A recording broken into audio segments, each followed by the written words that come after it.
నీకు సర్వ సమృద్ధి కలిగి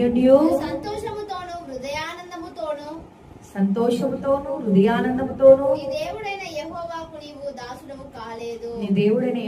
నీవు దాసుడవు కాలేదు. సర్వ సమృద్ధి కలిగి ఉండి కూడా దేవుడు ఎవరితోనో మాట్లాడుతున్నాడు, గట్టిగా మాట్లాడుతున్నాడు. నీకు సర్వ సమృద్ధి కలిగి ఉన్నప్పుడు, నీ చేతి నిండా డబ్బులు ఉన్నప్పుడు, నువ్వు కార్లలో తిరిగినప్పుడు నువ్వు దేవునికి దాసుడుగా లేవంట. దాసుడైన హృదయం నువ్వు ధరించుకోలేదంట. నిన్ను నువ్వు హెచ్చించుకోవాలనుకున్నావు, గర్వము ప్రదర్శించినవు.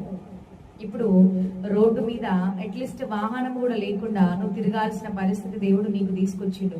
దేవుడు ఈ మాటలు వింటున్న నీతో మాట్లాడుతున్నాడు. సర్వ సమృద్ధిలో నీవు ఉన్నప్పుడు నువ్వు దేవుని మర్చిపోతే నీకు ఒక విషయం తెలుసా? దేవుడు ఎందుకు సమృద్ధి ఇస్తాడో తెలుసా? ఒకటి, ఆయన పరిచర్య జరగటానికి నువ్వు సపోర్ట్ గా ఉండాలి అని. రెండవది, ఆయన ప్రజలకు నువ్వు సహకారిగా ఉండాలని. మూడవది, నిన్ను నువ్వు పోషించుకొని నీ కుటుంబం బ్లెస్డ్ గా ఉండాలని. హల్లెలూయా.